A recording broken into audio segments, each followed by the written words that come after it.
The old garage sat at the corner of Willow Street, tucked between a bakery and a dusty bookstore. Its tin roof rattled whenever the wind blew, and the sign that read, "Gray's Auto Repairs," had faded with time, just like its owner's smile. Ethan Gray wasn't a man of many words. He was a single dad, a mechanic, and a quiet soul who believed engines were easier to understand than people. They broke for a reason. You could always find the cause, fix it, and make them run again. Hearts, however, were a different story, and his had stopped running the day his wife died. "Daddy, you missed a spot." Lily's small voice pulled him back from his thoughts. She was kneeling beside a bright red toy car, scrubbing it with an old rag, pretending to help him. Ethan chuckled softly. "You're doing a better job than me, sweetheart." Lily grinned proudly, a tooth missing in the front. "When I grow up, I'm gonna fix cars too. Just like you." He smiled faintly. "Let's hope you'll aim higher than your old man, huh?" The bell over the garage door chimed, cutting through the sound of Lily's giggles. Ethan looked up, and froze. A sleek, black sedan had rolled up to the entrance, the kind of luxury car that didn't belong anywhere near his small-town shop.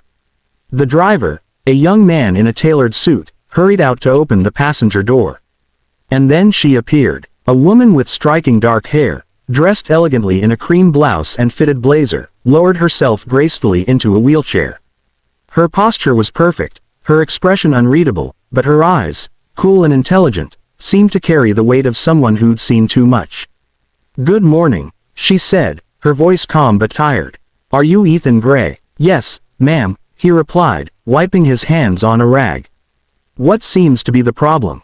"My car keeps stalling after I start it. I've taken it to 3 shops already, but no one can seem to fix it." He glanced at the car. "Mind if I take a look?" "Of course." She nodded to her driver, who stepped aside. As Ethan opened the hood, Lily crept closer, curiosity lighting up her blue eyes. The woman noticed and smiled softly. "Is she your daughter?" "Yes, Lily. She's beautiful," the woman said. "Just like her name." "Thank you, ma'am." "Clara," she corrected gently. "Clara Hale." Ethan blinked. "Clara Hale, as in Hale Industries."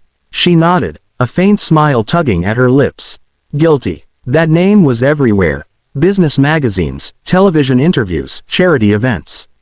Clara Hale was one of the youngest CEOs in the state, known for her brilliance and strength. But sitting there in her wheelchair, her tone soft and eyes thoughtful, she didn't seem like the woman from the headlines. She seemed human. While Ethan examined the engine, Lily offered Clara one of her chalk drawings, a sun, a flower, and a smiling stick figure family. "It's for you," Lily said shyly. Clara's smile warmed. "It's beautiful. Thank you, Lily. I'll keep it." For a woman who looked like she lived in boardrooms and luxury cars, she seemed almost fragile holding that childish drawing. After an hour of careful tinkering, Ethan wiped his hands again. "Found your problem," he said simply. "Faulty ignition sensor. Cheap part, but expensive consequences." "How soon can you fix it?" Clara asked. "Give me an hour." She nodded, watching him as he worked, his hands steady, movements precise. There was something peaceful about the way he focused, as if this small garage was his entire world. "Do you ever get tired of this?" she asked suddenly. He paused, glancing at her. "Of fixing things. Of this life. Being here. Small town. Small dreams." He thought for a moment.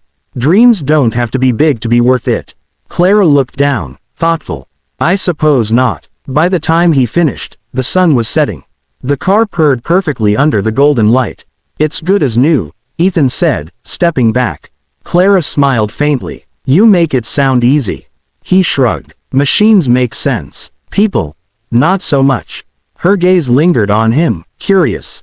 "Maybe you just haven't met the right kind of people." As she was about to leave, she looked at him once more, her voice quieter this time. "You fix things so easily," she said. "I wonder if you could fix something that isn't metal or wires." He frowned slightly, unsure what she meant. "I only fix engines, ma'am." Her lips curved faintly into a sad smile. "Maybe, but sometimes hearts need tuning too." And with that, she was gone, her car gliding down the street, her perfume still lingering in the air. Ethan stood there long after the sound of her engine faded, the words echoing in his mind. Ethan hadn't stopped thinking about Clara Hale since the day she drove away from his garage. He told himself it was just curiosity. She was a woman far beyond his world, after all. A CEO, a symbol of strength and success, someone who lived in penthouses while he lived in a small house behind his shop. Still, when her name appeared on his phone screen 1 week later, his heart stopped. He wiped his hands nervously on his work pants before answering. "Gray's Auto Repairs," he said gruffly. "Mr. Gray," came Clara's calm, elegant voice. "It's Clara Hale." He froze, swallowing hard. Clara, everything okay with the car?" "The car's fine," she said, and he could almost hear a smile in her voice. "Actually, I was hoping you could help me with something else." There was a pause, then, "My company is hosting a charity gala tonight. I need a date." Ethan blinked. "A date? Yes. My assistant says it's expected of me. But I'd rather go with someone who doesn't treat me like I'm made of glass." "Miss Hale." "Clara, I don't think I'm the right guy for that kind of event. I don't even own a tuxedo." "Then wear what you have," she replied, her tone soft but certain. "Please, Ethan, just tonight." Her voice wasn't commanding, it was lonely. And against his better judgment, he found himself saying, "All right. I'll be there." That evening, Ethan stood in front of his mirror, awkwardly tugging at his tie. The suit was old, from his wedding. The memory stung, but Lily had insisted. "You look handsome, Daddy," she said proudly. "Like a prince in those movies." He smiled faintly, kneeling to kiss her forehead. "You'll stay with Mrs. Reynolds next door, okay?" Lily pouted. "Will Miss Clara be your princess?" Ethan chuckled. "Something like that. The hotel ballroom shimmered like a sea of gold and crystal. Waiters glided between guests holding champagne glasses. Cameras flashed. Every face was polished, every word rehearsed. Ethan felt like an oil stain on a silk rug, until he saw her. Clara Hale rolled through the entrance, her silver gown sparkling under the chandeliers. Her hair was pinned neatly, and a soft blush touched her cheeks. She looked regal, but her eyes lit up when she saw him, as if the room had faded away. "You came," she said, a small smile tugging at her lips. "Would have been rude to say no to my best client," he said with a nervous laugh. Her smile widened. "You clean up better than I expected, Mr. Gray. And you look incredible," he said before he could stop himself. "Thank you," she replied softly. "Shall we?" He offered his arm, and she took it, not because she needed help, but because she wanted to. Together, they entered the ballroom. Whispers followed. "Is that her date? The mechanic? She must be joking." But Clara held her head high, her confidence slicing through the murmurs like glass. Ethan tried to focus on her voice, her laughter, the way her eyes softened when she looked at him. During dinner, she confessed, "I used to walk into these rooms and feel unstoppable. Now, all I feel is small. Invisible." He looked at her steadily. "You don't look invisible to me." Her lips parted slightly, surprise flickering across her face. "You really mean that?" "Yeah, you own this room, Clara.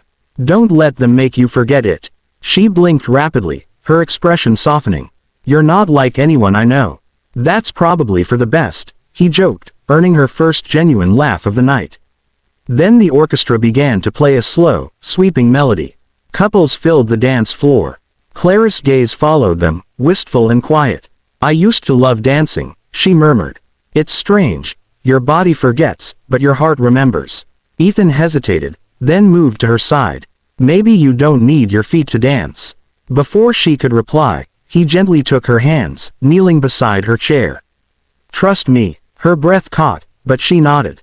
He placed one hand at her waist, the other holding hers, and began to move with her, slow, careful, perfectly in rhythm with the music.